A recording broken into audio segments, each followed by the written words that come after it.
thinking of how far we've come. Forward thinking, flying. Hello people, and welcome to the stream. It's Friday, so we know that means it's Fallout Fridays. This is episode 6 now. It's going quite well, I think. First time we're doing a podcast.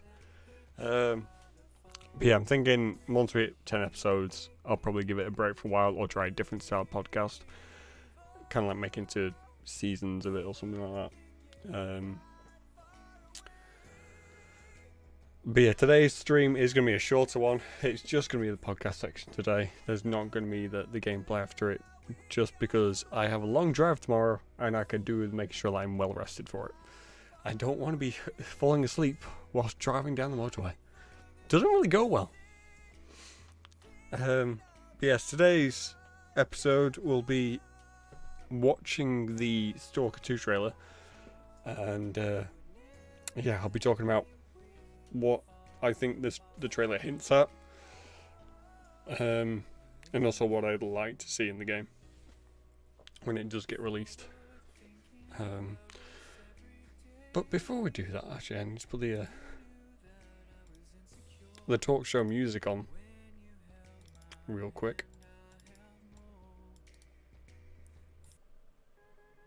There we go. Right, but yes, we always need to start it off with a beer.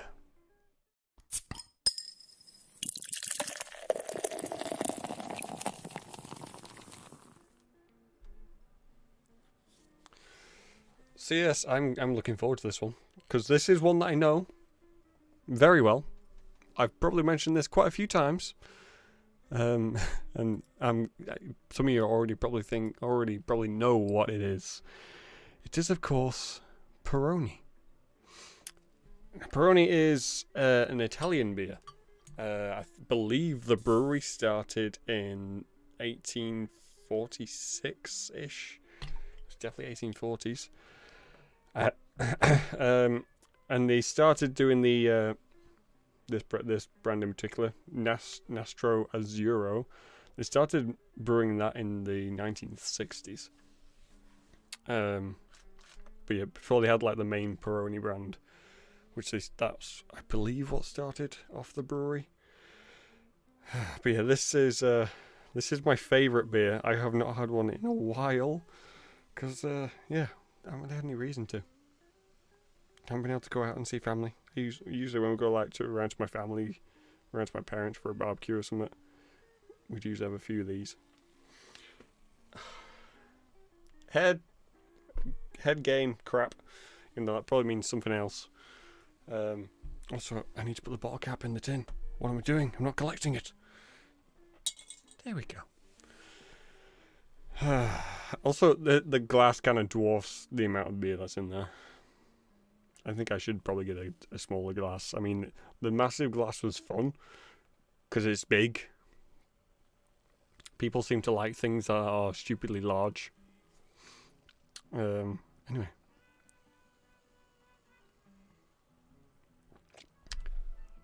Oh, yep.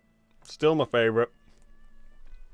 It's got a nice slight citrus hint to it as well. What percentage is this? Oh, 1846. Is that what I said? I think I was right. Nice. 2.6 units, 5.1% alcohol volume. So yeah, I think they've actually all been pretty much around that. There was a couple which were 5.5. I think one was in the 4% area. But yeah, I love this beer. It's such a great beer. If you're a lager person and you haven't tried Peroni yet, definitely go out and grab yourself a bottle. Obviously, as long as you're of the legal age in your country to drink. Browny does not promote people underage drinking. If in case Twitch is watching, that's not something that I promote here. In case they come along and like, oh my god, you're drinking on stream and you're telling people to go get it. we're gonna take you down. Even though that'd be like for nothing. I'm pretty sure other streamers have done much worse. But yes, anyway, back to the normal screen. So, we're going to be watching the Stalker trailer. Now, for anyone that hasn't seen it yet, I'm not going to be watching it from start to end without stopping. I am going to be stopping probably quite a few times to kind of explain what we're watching, explain what it's just shown and what it could hint at. And also using my knowledge of playing the 3 past Stalker games as well. Just to explain things that I recognise, which maybe someone who's never played Stalker before won't recognise. So, right. Let me get the screen up where you can see it as well. Also, music. I need you to go away for a second. So yes. If you haven't watched it, I mean, it's been out for a while. I'm sure a lot of people have already watched it. So, I mean, it's not going to spoil this because it's just a trailer. But yeah, let's give it a watch.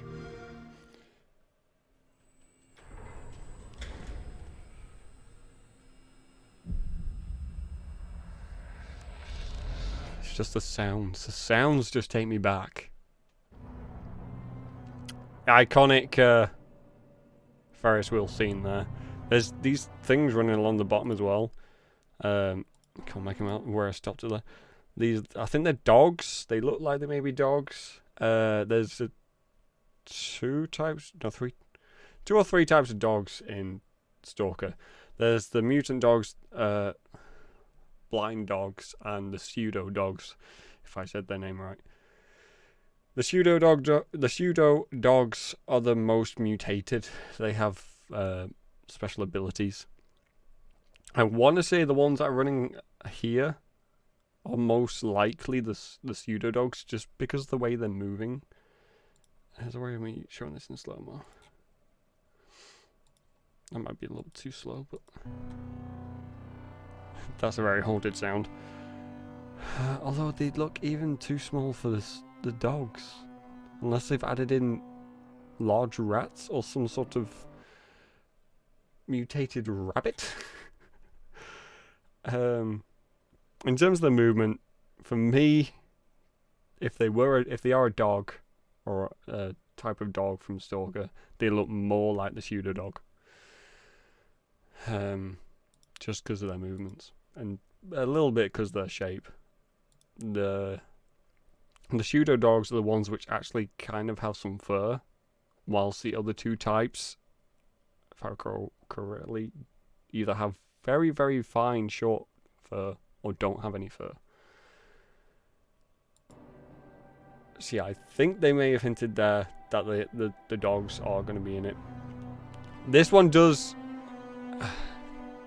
For me, this scene, even though it looks very basic, it's just a tunnel. For me, I'm hoping that means that they're exploring a lot more of the underground areas, a lot more of the facilities. They do it a bit in the previous Stalker games. I feel like they could do a lot more, make them a lot more atmospheric as well, which this looks great with the alerts, red alert lights. And then yeah, at the end there, it looks like it's probably opening up into a research facility, which there are a few in the Stalker world dotted around, which are based on like science facilities, military facilities that are all written into the Stalker lore as well. Massive one for me.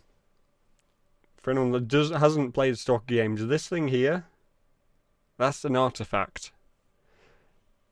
Now, with the way it's situated, it looks a little strange. Artifacts in Call of Pripyat are mainly found in areas that are very populated with anomalies.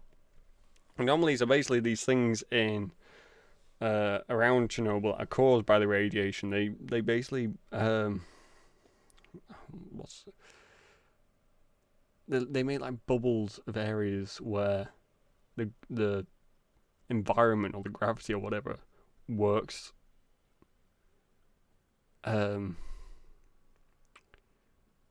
works in a very different way than it would normally do.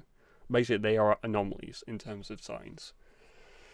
So you get ones where it'll pull you in and then crush you, basically. There's other ones which spout,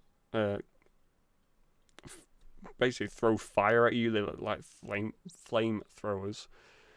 And there's some rare ones where they'll literally teleport you somewhere else, but usually they're either story based or just there's usually only like a couple that you find in the world.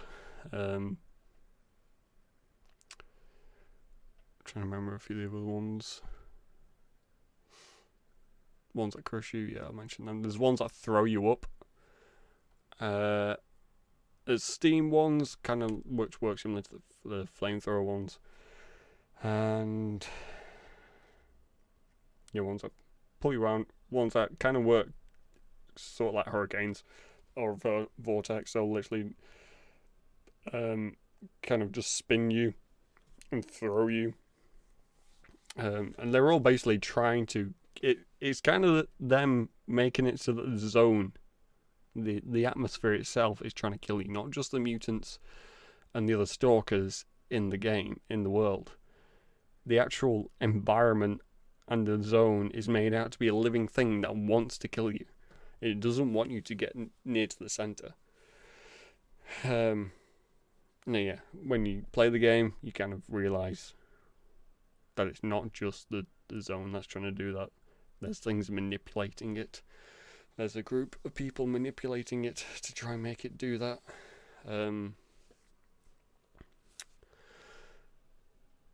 Also, with some of the anomalies, when there's emissions, which I think it shows a little bit later in this, or hints at it, those anomalies form in different places. That's what you were finding out in Call of Pripyat. Your main job was to find out what caused the failure of the mission that was performed by the military at the end of Shadow Chernobyl.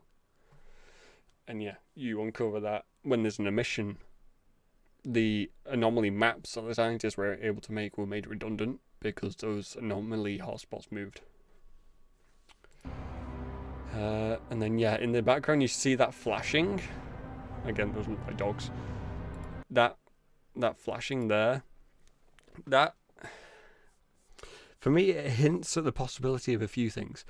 It could just be that those are anomalies, because there are ones which act like they basically shock you. They'll send out big pulses of electricity, kind of like if they were in a thunderstorm, but instead of it coming down from the sky, it literally originates from these anomalous bubbles. The other thing it might be hinting at is the unique weather systems that occur in the zone. One of them being, if I say this right, psi storms or PSI storms,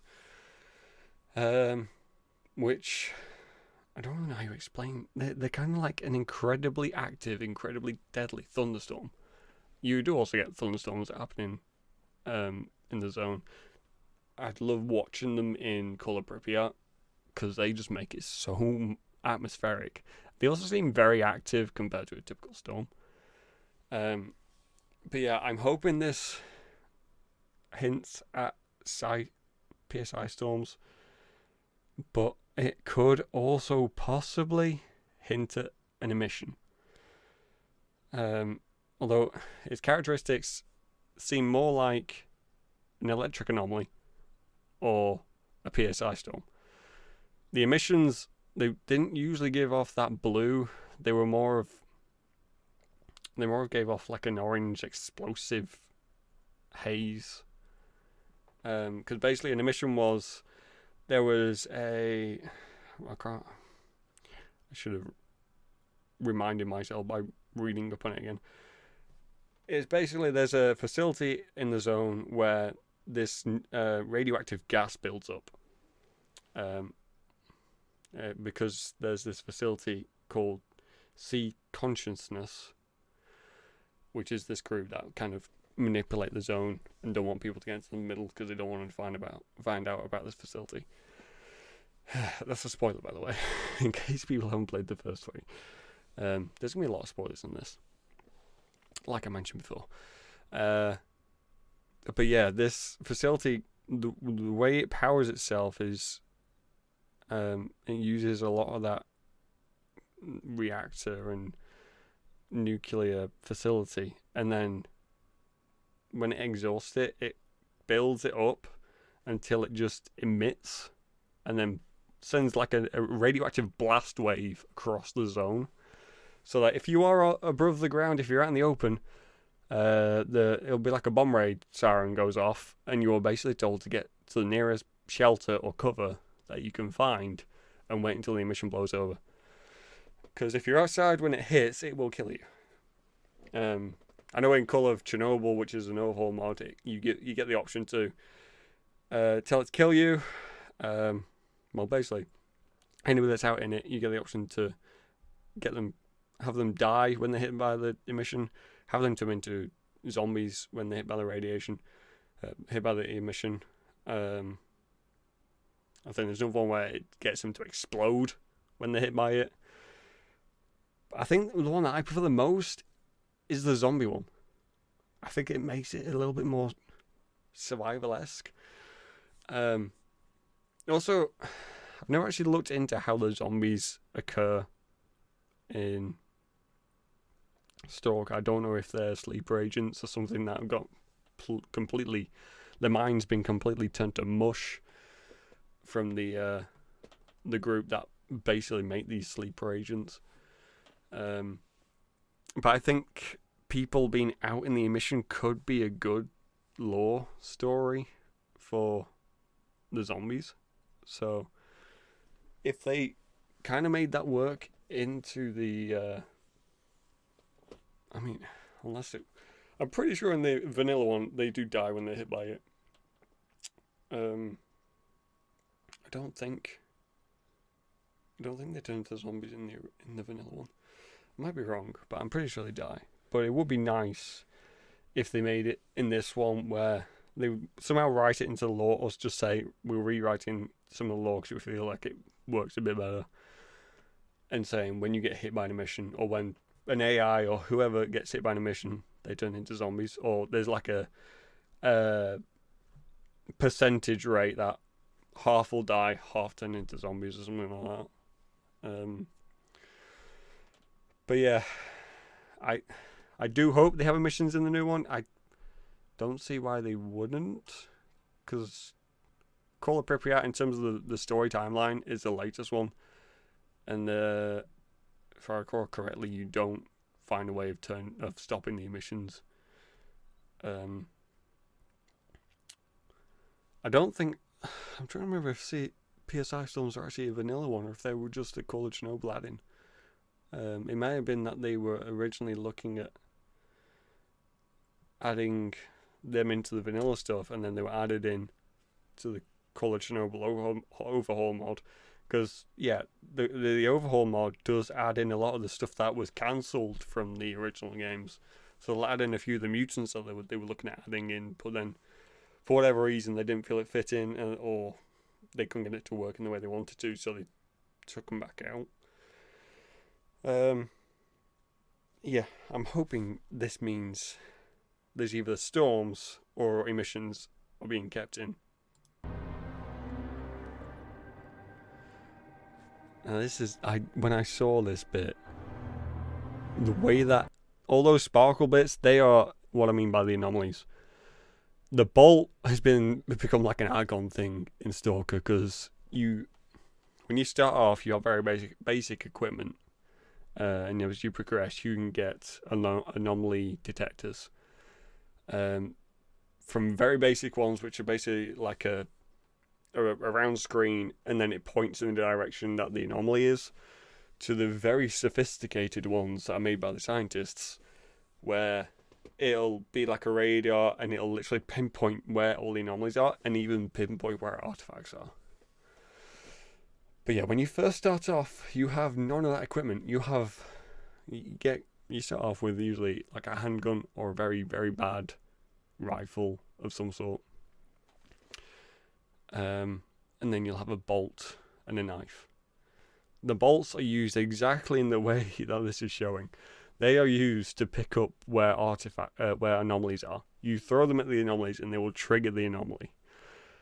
Now the way that this shows it takes that to the next step, because anomalies in the previous games didn't interact with furniture. It didn't interact with the rubbish that was laying around with the world. It would interact with AI, but anything that was not seen as a living thing, it wouldn't move if something triggered it. But yeah, as you see here, it literally pushes. I mean, even there, it literally blows half the room up. I'll try from the start again. But yeah, all these panels, pieces of paper and books or whatever, and then all whatever that is, and I think that's a chair or a table, all that moves because of that anomaly, which it didn't do in the last one. So I am liking how they've added in this more, I guess more physics enabled furniture and rubbish that's found around in the zone.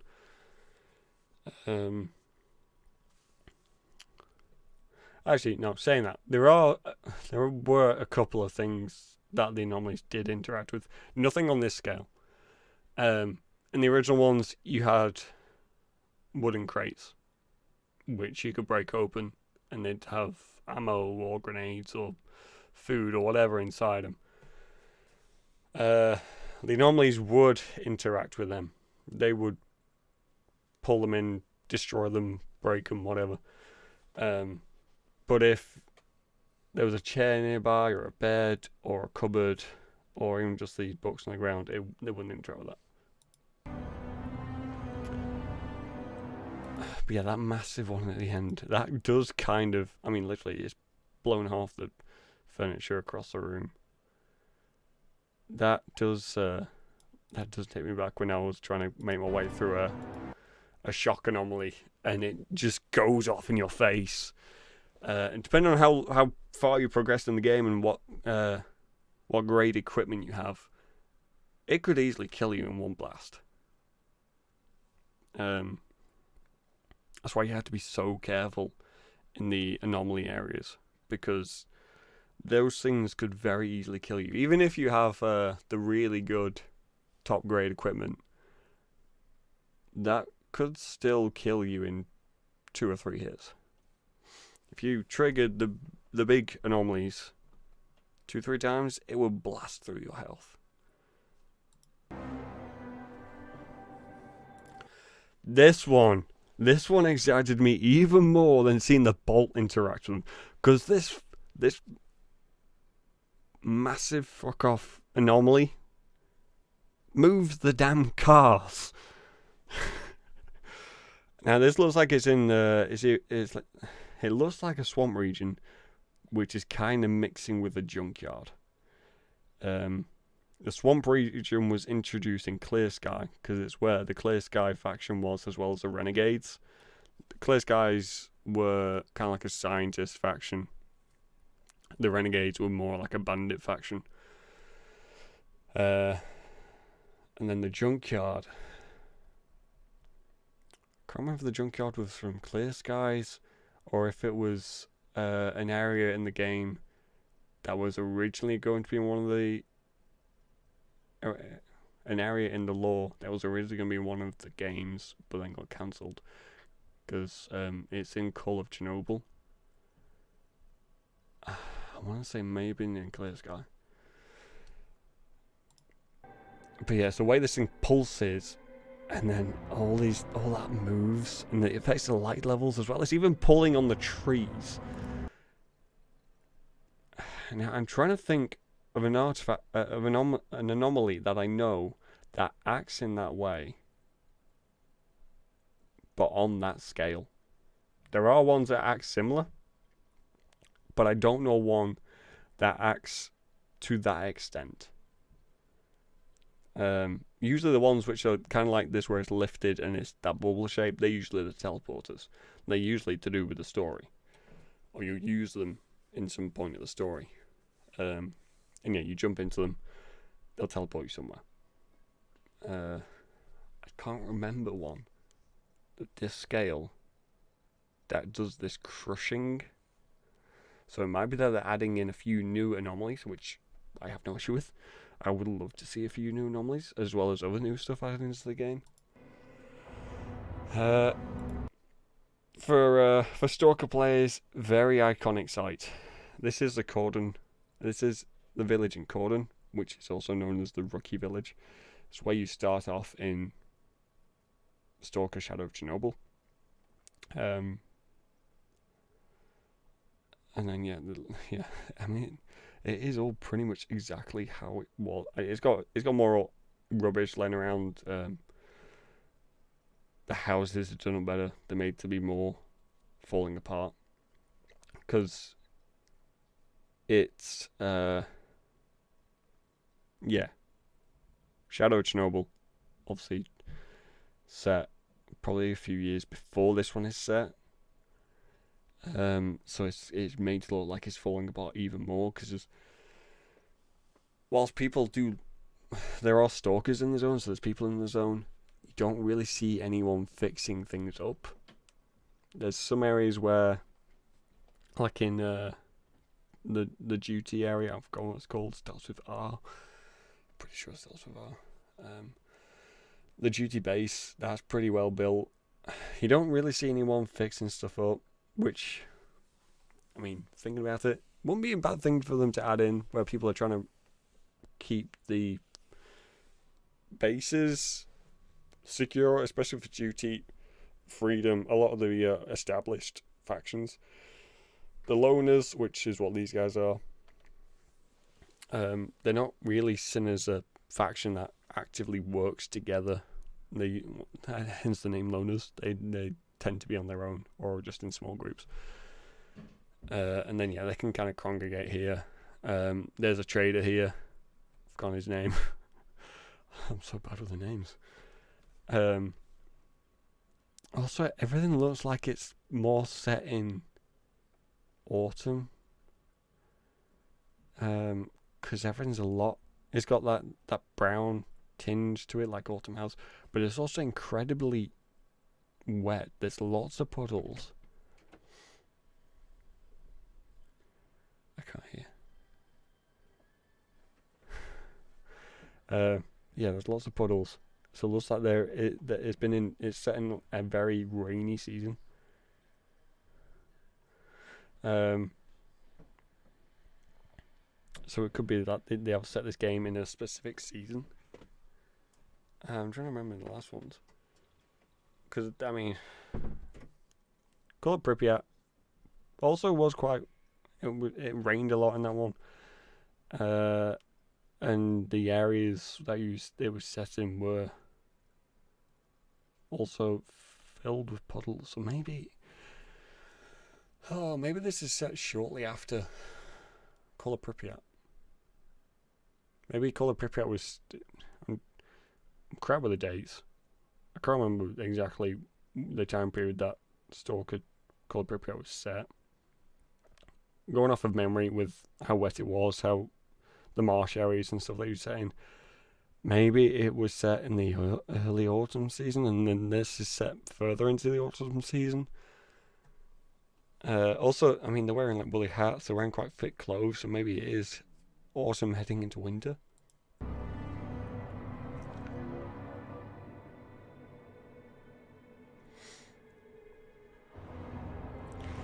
Yes, show off the facilities more. I don't have a clue what this thing is. Not a slight clue. Actually, no. Did they show something like this in the facilities in Shadow of Chernobyl? They may have shown something similar. But just the fact that they are working on these things shows you that not all the mutants were created from the radiation that were caused by the disaster. Some of them are science experiments. But yeah, that's not a. It's not a mutant that you come up against in the games so far. You may see them in the tanks like you were there, but you don't see one outside of the tanks. So I do hope they add in a couple of new mutants. Maybe as well as some even further mutated ones that are already in there. So you could have the ones that the Stalker players already know, and then it could be a Bloodsucker which is even further mutated. So that it's adapted more to the zone, so that it's even harder to fight. So that maybe they're more rare to go up against. But when you do go up against one of those, you really have to battle it out.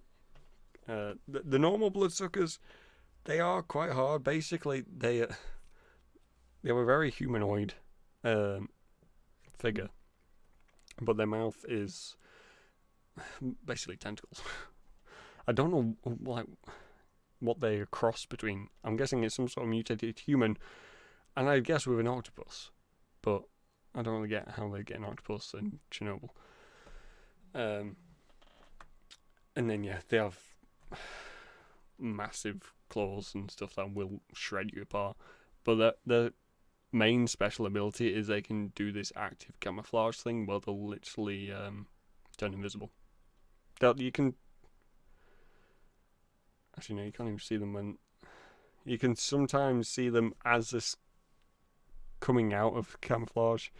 You get that translucent look where you can see their outline and stuff.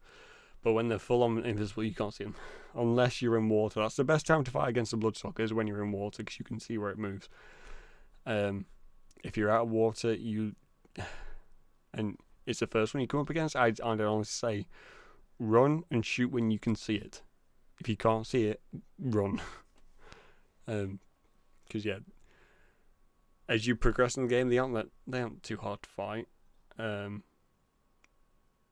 If you come up against one early on, it will do a lot of damage to you, and it probably will very potentially kill you. But yeah, if you've played Stalker for quite a bit, it's not really seen as much as a threat anymore. So I think they do need to either add in a more mutated version of each one, which is more rare to go up against, or just make all the mutants a little bit harder, so that even the veteran Stalkers feel that once they leave a safe compound, they are very much at risk. Now, the sound that's coming off of that thing, I find it may just be the music, but it's interesting how that music changes as you see what is Duga. Duga is this metal infrastructure behind the trees. It is. It's still there. It's a real thing. It's the Russian missile radar.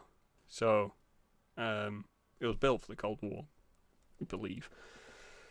So if America fired nukes or missiles at Russia, Duga will be able to spot them coming, so that Russia can retaliate.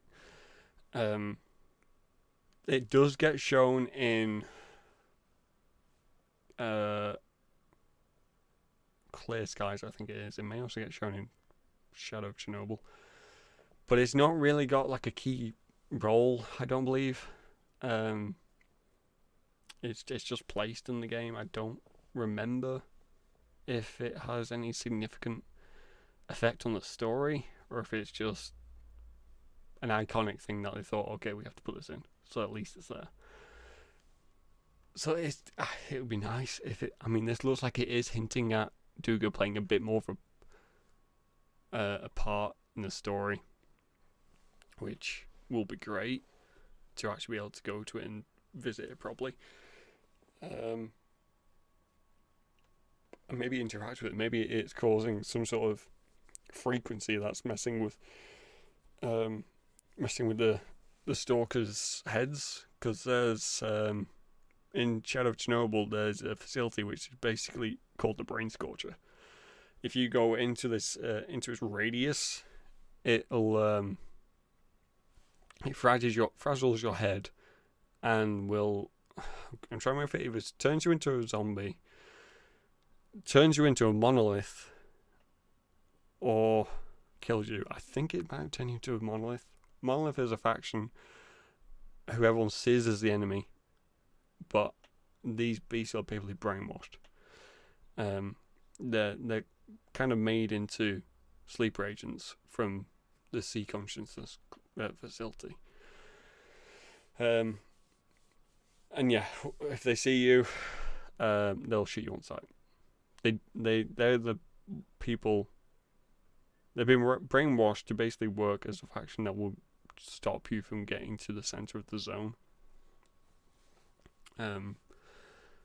So yeah, they only usually reside around the center of the zone. So they'll be in Pripyat. They'll be at the nuclear power plant, and they'll be in some of the areas in that kind of radius. You don't generally see them in areas like the marshes or Cordon. Basically up to about military bases. As soon as you go past the military bases, that's when you'll start coming up against them, because that's getting into that center of the zone area. Also, just his outfit, his fucking outfit is awesome. I would so want to cosplay that. So yeah, we got the iconic gas mask going into his, I'm guessing that's like his oxygen tank, if I remember correctly. Got the SVD. What's she looking at? Is that an ACOG sight? Oh no, it's scope. The lighting was off. What he doesn't have, unless it's on underneath that jacket, is the very iconic sunrise suit. Anyone that's played Stalker or seen maybe one or two images or screenshots of Stalker will probably have seen the sunrise suit. Or Siva suit, or it's called. It's mainly worn by loners. I think Duty has a themed version of it where it's black and red. I don't think anyone else has a themed version of it. Freedom might, I can't remember. Or do the Mercs? Do the Mercs have a grey and black one? But anyway, yeah, the iconic green one is worn by a large number of loners. Actually, thinking about it, was there one wearing it in the loner camp? Where was the loner camp?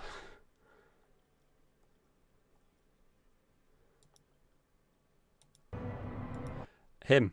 He's wearing one of them. So that's the iconic Stalker loner suit. Yeah, that definitely looks like a sunrise suit. Which I have actually found a good airsoft store that makes them. They're about 200 quid though. And actually him as well. He looks like he's also wearing a sunrise suit. Yeah, they're all like this olive green colour. And then the top chest section has more of like a padded. I don't know if it actually has like any plates in it to kind of stop rounds or act as some sort of bulletproof protection. But yeah, the top section's got padding, and then yeah, the bottom section same colour, not as much padding. Shoulders, I believe, also have the padding.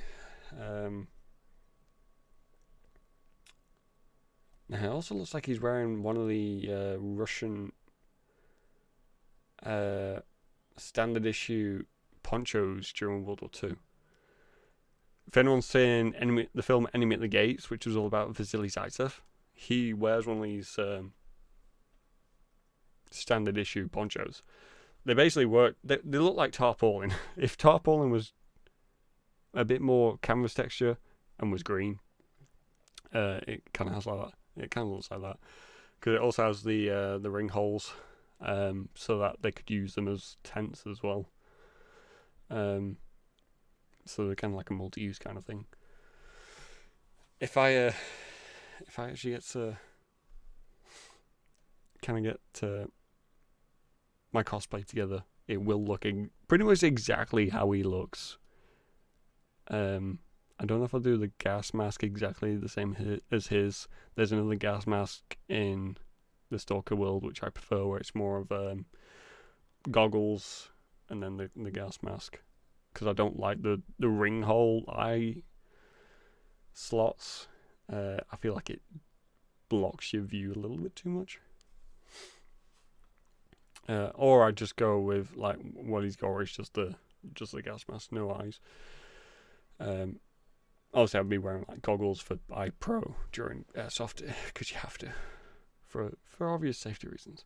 But yeah, that's the iconic loner look from the Stalker series.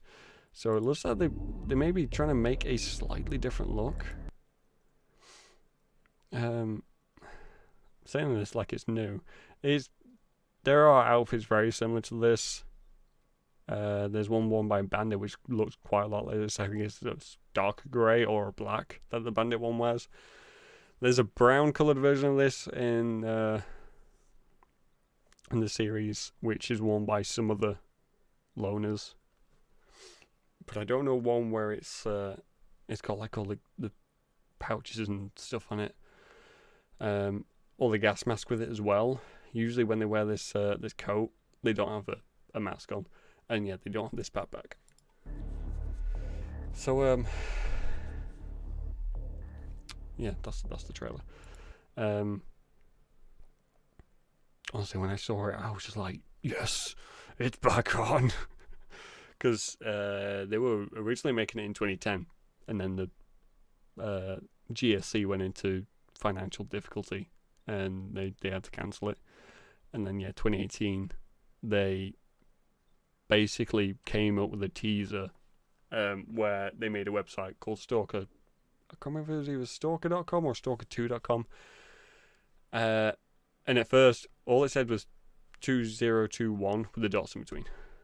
Obviously, symbolizing 2021 when they were aiming for the release, and they still are aiming for that release. They haven't specified exactly when in the year it is. But yeah, I think they're still on track. From what I'm reading, because I'm following them on various social media, and there's been no indication that we're going to be pushing it, that they're going to be pushing the release back further. They're still on track for next year. So yeah, there's a lot of exciting hints in that trailer, even if it is just subtle things at times, like literally the sparks of what either is an anomaly or could be PSI storms. Could also be the emission, like I mentioned, but from its characteristics, I would say more likely PSI storm. And then some of the possible new mutants. One thing that I am worried, because they didn't show it in this.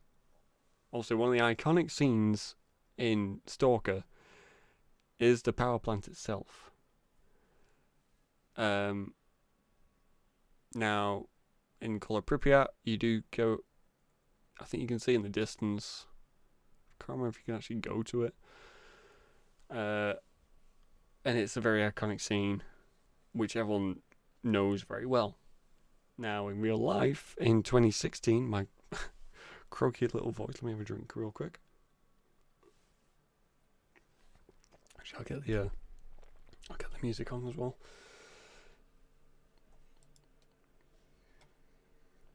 And I'll put it back to the normal screen.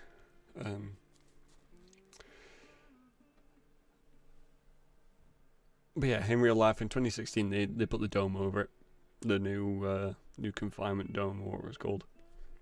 And basically, so they can start dismantling the power plant and start the cleaning up process properly.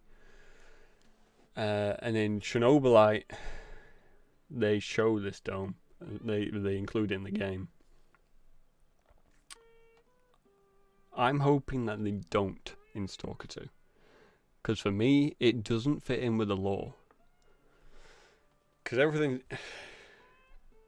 everything's trying to stop you from getting into the centre of the zone. And the things that are in the centre of the zone aren't fussed about trying to cover up the reactor in any way. So for somehow, suddenly, a big government faction or outside politics or an outside faction run by NATO or whoever comes in and suddenly put this dome up, it won't make sense.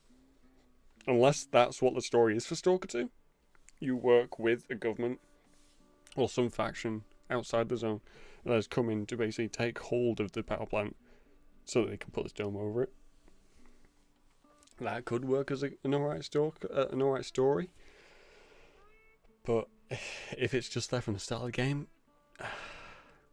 it's a no from me. It wouldn't make sense.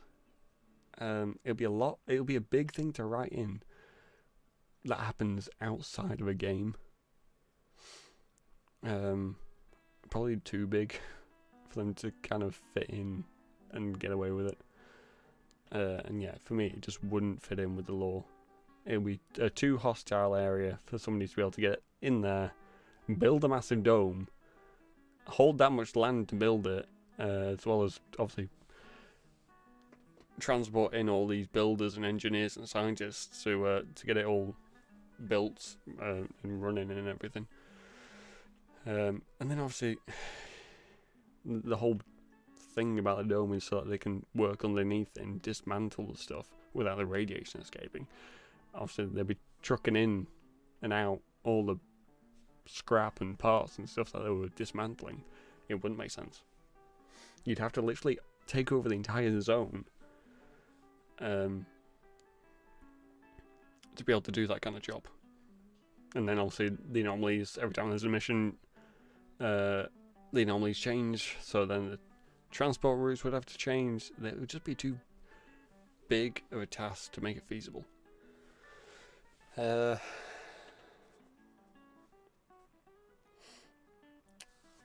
was I thinking? Also, if they did make it into the story, and that's what the story was, where they literally take over the entire zone, they'd basically be saying that's the end of the series. Because you haven't really got anywhere else to take it from there. If they've taken over the zone, they'd have wiped out the other factions, unless they somehow got out of the zone. But then what are they going to do outside the zone when they have laws to then adhere to? But yeah, if they did actually make that into the story, it wouldn't work. It would just be saying this is the last game for Stalker.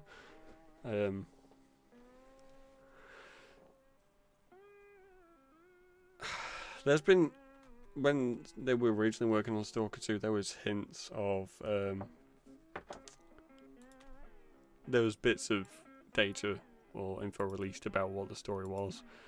It was something like Strelok, who you play in Stalker Shadow of Chernobyl, also appears in the other two games.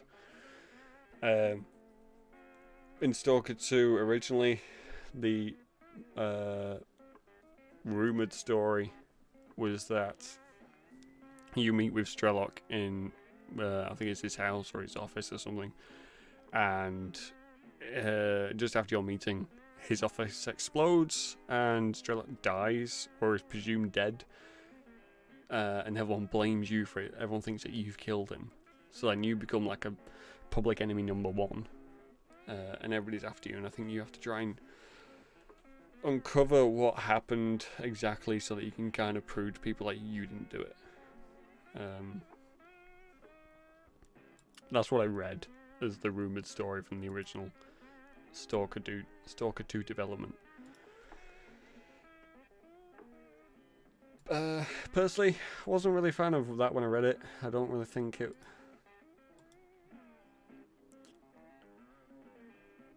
For me, I don't think it made sense with the rest of the Stalker games. Clear skies. You're trying to stop Strelok from reaching the center of the zone. I'm trying to remember exactly. Clear Skies is probably the one that I know least about. I think you're trying to stop him from hitting the center of the zone because you don't want him to mess around with I think it's Sea Consciousness or the Wish Grant or whatever it was. But also every time there's an mission, it's slowly killing the character you play. I think his name's Hunter. In Clear Skies. Then in Shadow Chernobyl, you play as Strelok, but you don't know you're Strelok. You just have a task written as kill Strelok. And then as you progress, you find out more about the zone. You find out what's causing you to have lost your memory. And yeah, your aim is, it moves from you want to find out who Strelok is to you want to find out what in the zone is causing you to forgotten. Then Call of Pripyat. Operation Fairway happens at the end of Shadow of Chernobyl. It fails because of the anomalies moving place, basically, and that's what you have to find out in Call of Pripyat. That's your main role, finding out what caused the failure of Operation Fairway. So for the other 3 games, the concept has always been finding out more about the zone, finding its dark secrets, how it works, how it's seen as a living thing, what factions are lurking in the shadows and causing mayhem. And then the proposed story for Stalker 2 is you want to find out who killed someone, you want to act as a detective. It doesn't really fit in. The rest have always been very focused on you want to learn about the zone, not you want to learn about who killed someone. Or you want to try and save your name or whatever. It's always been you want to progress your character, you want to learn, you want to become more wise about the zone, you want to learn how to survive against it. So yeah, I'm hoping that they rework that story, if that was what the story actually was, because it was just a rumoured thing at the time. So yeah, what would I want to see return, and what new things would I like to see? Returning things, obviously keep the factions that are in the original games. Feel free to add to them, as long as the new factions do fit in with the lore, fit in with the world, interact in certain ways with other factions, whether it be hostile, neutral, or allied to them. And yeah, have a bit more of that emphasis on when there is a warring faction, like there was between Freedom and Duty. Have more emphasis on that war. Because when you play in Shadow of Chernobyl, those the faction, the area with the base for Duty and the area for the base for Freedom are right next to each other, but you very rarely see them actually go head to head unless it's in the story. So this whole war thing that they go on with, it shows up a couple of times. The rest of the time, it doesn't really feel like it's much of a war. So if they want to bring, I prefer them to bring in this more diplomatic aspect of it. You can choose which, if you want to join a faction, or you can remain as a loner if you wanted to.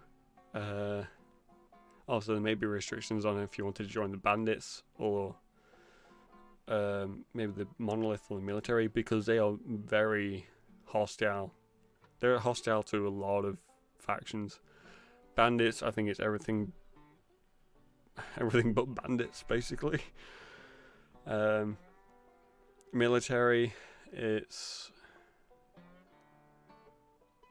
I think they may be friendly with Duty, or maybe the Mercs, and then hostile against everything else.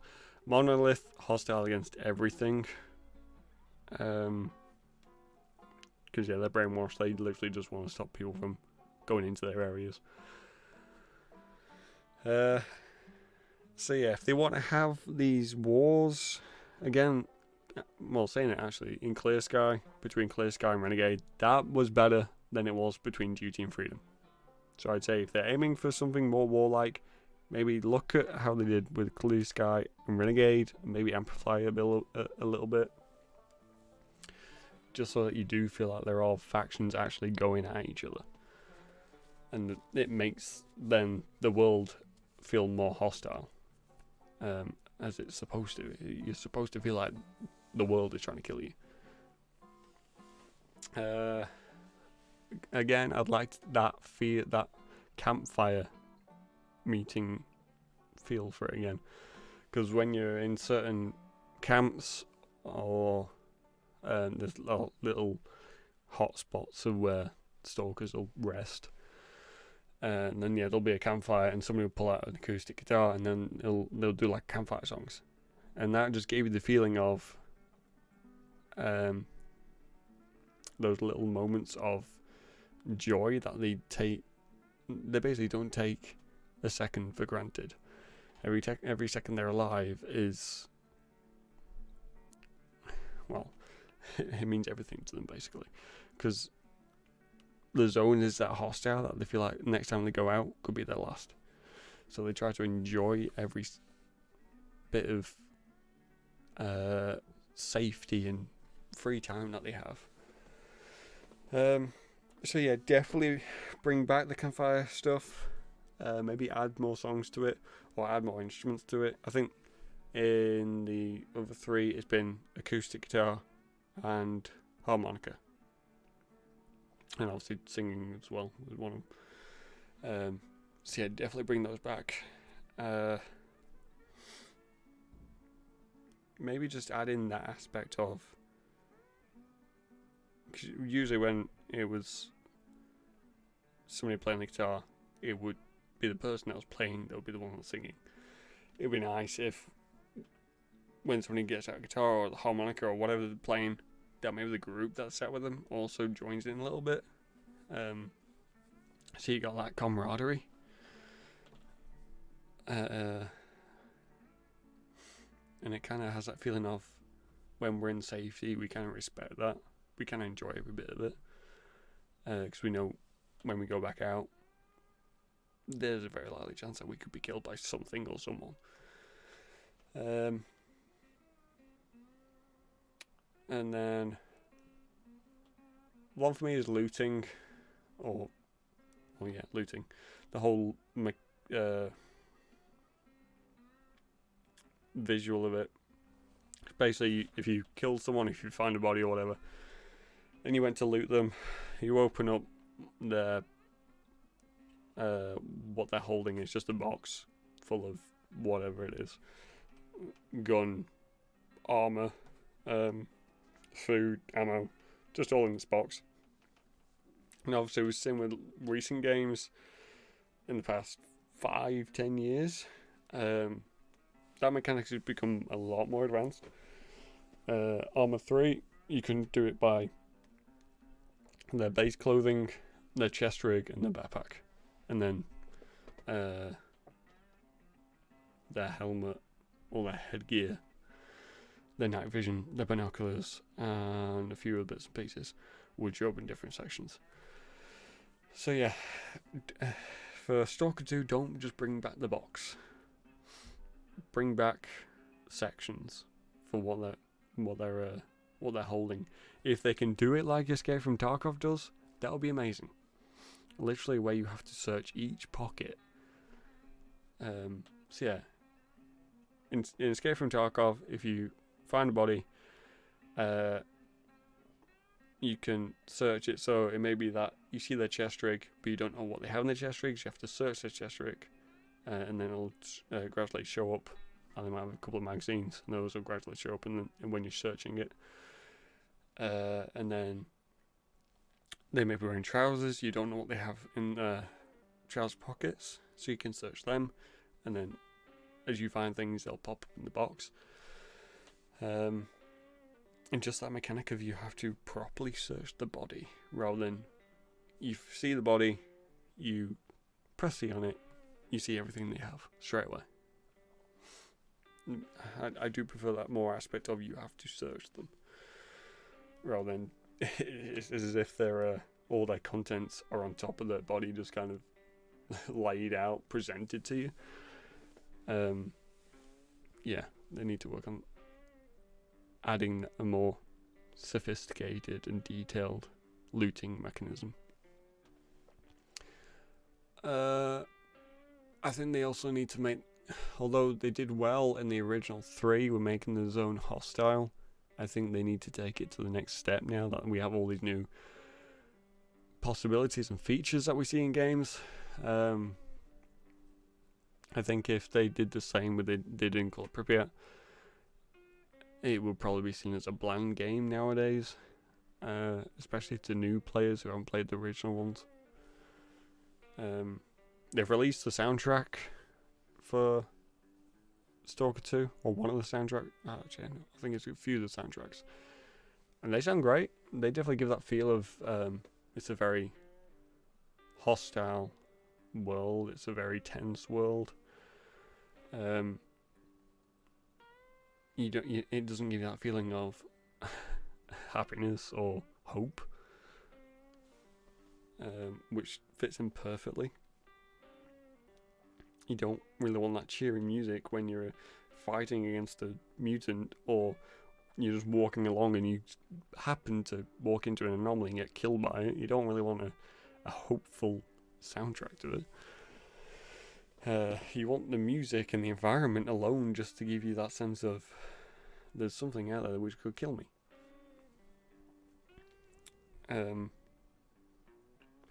Weapon wise, I'd like to see them add more, as well as customization options. The base game in Call of Pripyat had a okay selection, nothing amazing.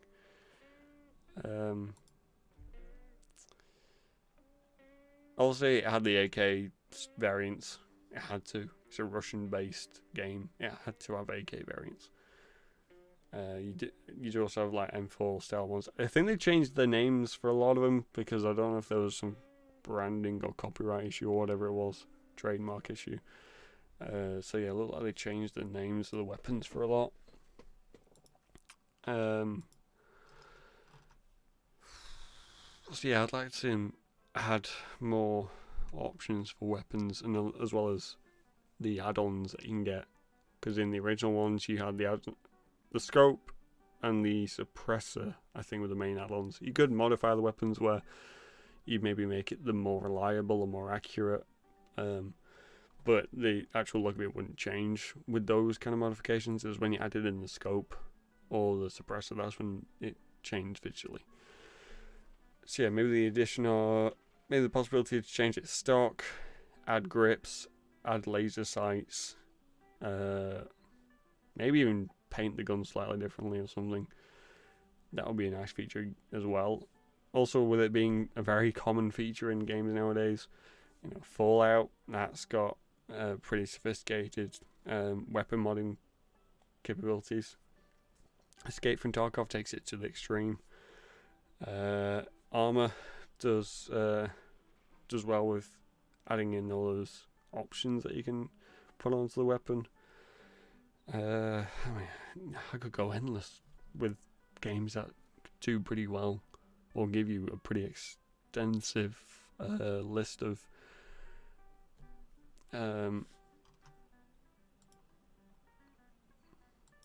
modifications and attachments. What else? Oh, another one for me, although I won't say it's priority, but it would be pretty awesome, is co-op in Stalker. I'm not too fussed about like a full-on multiplayer. I think there was multiplayer in the previous games. I never actually never got a chance to play it. I think by the time I picked up some of the games, the servers have been shut down for the multiplayer.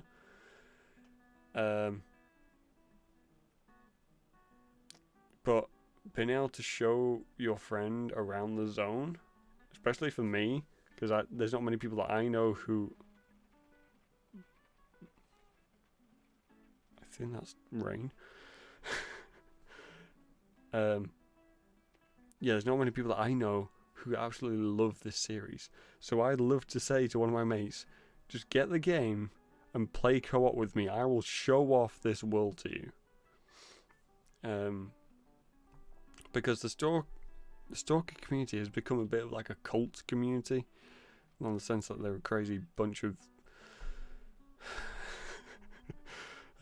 robe-wearing crazy people. But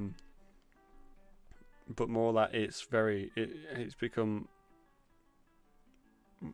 quite if you're part of this community, you absolutely love the series. If you're not part of this community, you either hate the series or you haven't played it.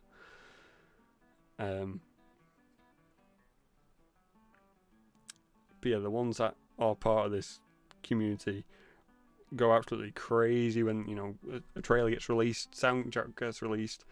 We all get very hyped from it. And yeah, if you're part of that community, it's not so much. You'll see the trailer and be like, oh yeah, that's okay. You would be going ecstatic from it. So yeah, I think co-op option, whilst being an awesome thing for the community to have so that they can play with friends, would also be a great thing for the community to expand, because the ones that are very much loyal in the community will be able to show the game off to new players. Because yeah, a new player might come along, see the game, try it out, just be like, I don't understand what's going on here, and then put it down. But if you had co-op, that player could have a friend who's absolutely loved the series, and they play with that friend, and that friend just explains exactly how the game works, what the lore is, what that thing that they're seeing over there is, how to fight against that to survive, how to maneuver around anomalies and find artifacts so that they can survive and gain the rewards for getting artifacts. So yeah, for me, co-op would be awesome. Another thing mentioned about artifacts and stuff like that, make it more so that you can have that role-playing aspect. In the previous games, there is a bit of that. You come across people who have certain roles. So you may come across duty members, and you know their duty. You may come across scientists. I mean, usually visually you can tell they're a scientist. And then traders, usually you know they're traders because they'll be stood behind a counter. And usually only in certain spots. The other thing that I'd like to see is people who are artifact hunters and look like artifact hunters. Because in the previous games you did come across people who were going out getting artifacts. But that same person could go out and shoot a few mutants and be mutant hunters. There was too much of this, everybody's doing everything. It'd be nice if there was like people who were literally there to do the artifact hunting and get the rewards from basically trying to make a living from doing artifact hunts. And then they maybe have like at certain shelters or settlements, they'd be like in a corner and you can go up to them and trade artifacts with them.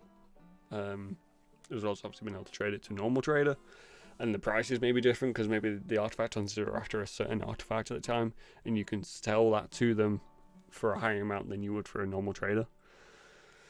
And then yes, monster hunters or mutant hunters as well. People who are visually geared up for fighting mutants and hunting mutants to get their parts. That maybe they sell to a scientist, or they sell to people outside the zone, or whatever it is. But also, as well, giving you that option so that if you want to be a mutant hunter, or if you want to be an artifact hunter, you have that option of making your character into that rather than your character is everything. It can be a mutant hunter one day, an artifact hunter the next day. The day after that, you're a part of duty. But yeah, just this more defined role-playing capabilities, so that each time you play as well, you could play as a different role. I'm trying to think of other ones that they could add in. Obviously, you can join a faction, that can be a role. But I'm trying to think of more general ones where it's like an artifact hunter or a mutant hunter. You could possibly do guides, but I think that would be maybe too restrictive on the rest of the game. You couldn't really do a trader, obviously, because you'd have to be behind a counter most of the time. I don't know. There's probably other options they could add in for certain job types within the zone. One of them could be that you're a scientist in a way, where instead of being like a mutant hunter, where you're getting the mutant parts to sell them, maybe you're getting the mutant parts to study them, or the artifacts to study them as well, or you're studying the anomalies or whatever it is. But yeah, just kind of adding more of that role-playing aspect to it. Because I felt like if you played as a loner, it was kind of just a case of you were either just trying to do the main story, or if you went out for side quests or whatever, you were literally just doing anything. One day you're getting an artifact for someone, next day you're trying to find someone's rifle, day after that you're avenging a stalker who got killed by a group of bandits or whatever. Bounty hunter, that could be another good job. No, actually, that would be a proper good job. Because I know Call of Chernobyl, you can talk to a lot of the AI and that who are friendly or neutral, and they'll give you jobs, and that'll improve your relation with them. And yeah, those jobs are either finding a certain artifact, finding a certain weapon, getting a weapon back that's been stolen, saving someone's friend who's been captured, avenging someone's friend who's been killed. Yeah, finding a certain bit of gear for someone who's after that type of gear. So yeah, you could have a bounty hunter who goes after high-ranking targets or whatever. Because that's another thing that they have in the Stalker lore. You have the PDAs, and on those PDAs you can see people's rankings in terms of if they're like a veteran stalker or a master stalker. So you almost have like a scoring system, which, I mean, I don't know how they give you how the whole the lore explanation of how you get points and stuff. I guess if you really think into it, doesn't really make sense. But I guess as a fun feature as to seeing like where you are in terms of what you rank in terms of all the stalkers in the zone is kind of a fun thing. And kind of using that if you were a bounty hunter as well. The top ranking ones could have values attached to them. So a master level bandit could be worth 5,000, as opposed to a low ranking bandit who's 500, which could work well for the bounty hunters. One of the other things as well with that is that it's a living feature as well, so that if you don't actively try to keep your rank up, people can overtake you. Because I don't recall in the original ones that people can overtake you once you've reached the top or whatever.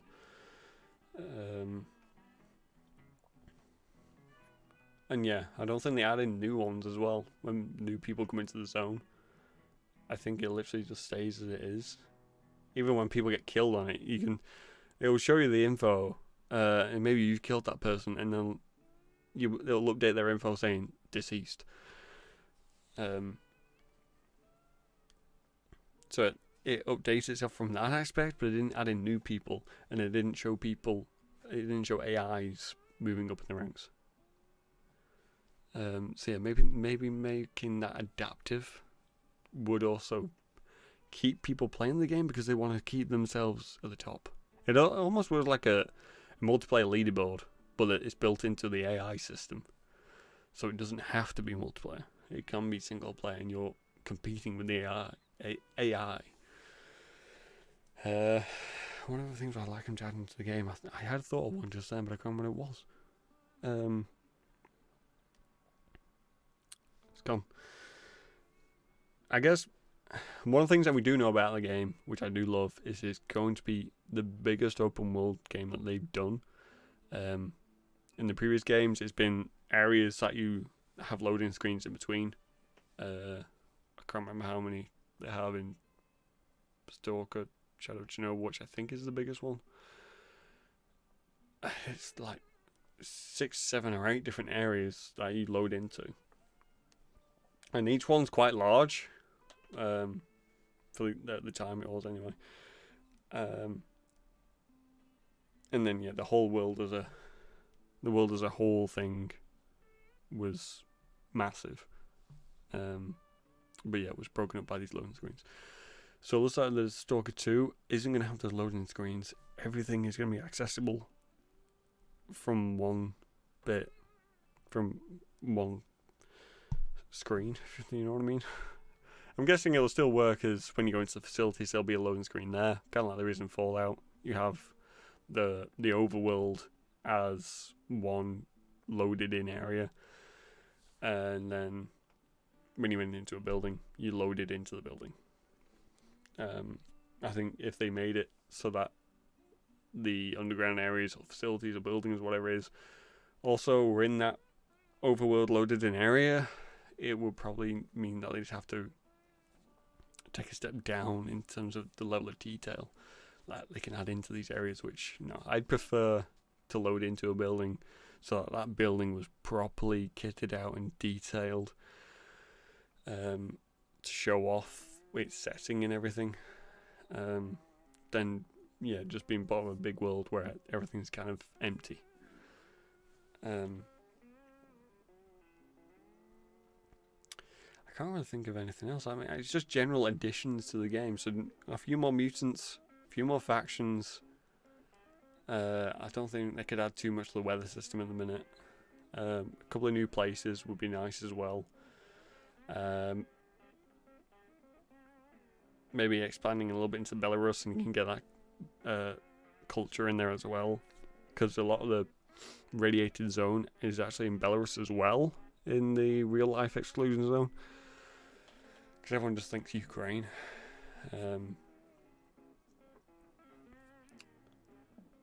But for me, if they wanted to really expand the game, I think this story would have to show them expanding the zone somehow, whether it be in a massive emission. There was one, I think it happens in Clear Sky, where there is this huge emission and it expands the zone by a few kilometers.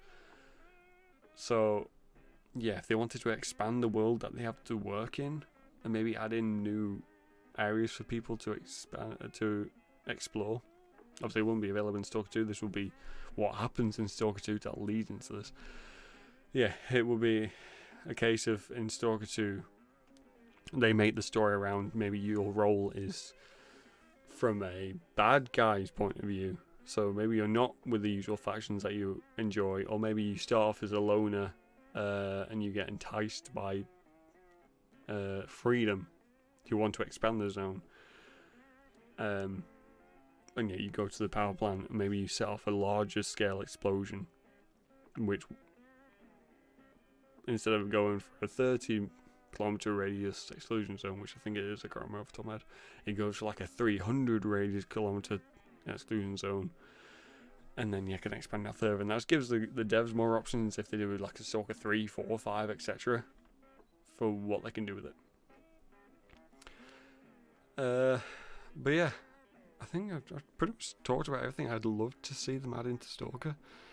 There's probably other bits I'll come up with between now and when it gets released, and I'll probably do another episode on it closer to its release. Maybe explaining as well the lore itself. Maybe a few more, if I'm too thinking of a few more things to bring up. Maybe if they release another trailer as well, or more gameplay, then I'll show them as well.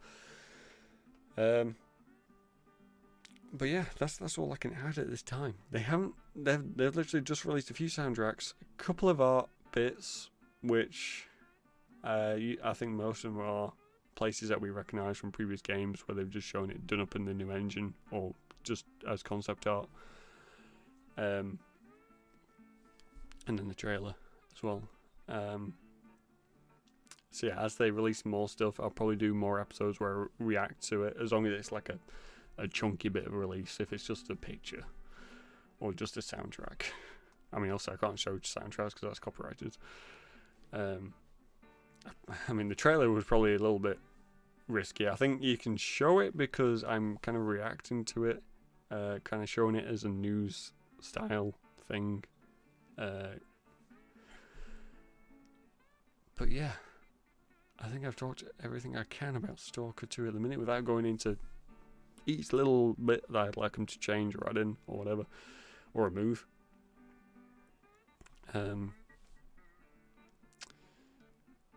But yeah, I think that's all I can really say this time. Now, yeah, like I mentioned before, there isn't going to be the gameplay section of tonight's podcast because I need to get an early night. So yes, I will say thank you all very much for watching. I hope you enjoyed. It's been a nice episode for me because I absolutely love the Stalker series to pieces, and I am so happy that it is coming back. And I can't wait to get this game next year and play the hell out of it. I will definitely be streaming it as long as it does live up to my expectations. Yeah, I will stream it pretty much as soon as it comes out. Well, maybe not as soon as it comes out. I'll give it a week or so maybe, just to see what the reaction is, test it out myself, make sure it works, and everything like that. But yes, apart from that, I shall love you all and leave you all. I am on holiday this next week, so unless something changes, there won't be a stream next week. If something does change, best place to know is in the Discord. I'll put the invite link in the chat as well. So yeah, that's best place to keep up with me in case things do change, or just generally keeping up with me outside of the streams. Or if you want to recommend games or topics for the podcast, etc. But yes, I think that's all that I can really say for tonight. Gonna be doing some more Halloween streams after I get back from my holiday, because it is properly leading up to that very spooky day. And I may or may not do one where I do a cosplay. That's just a possibility. But yes, anyways, I am going to thank you all very much for watching, and good night.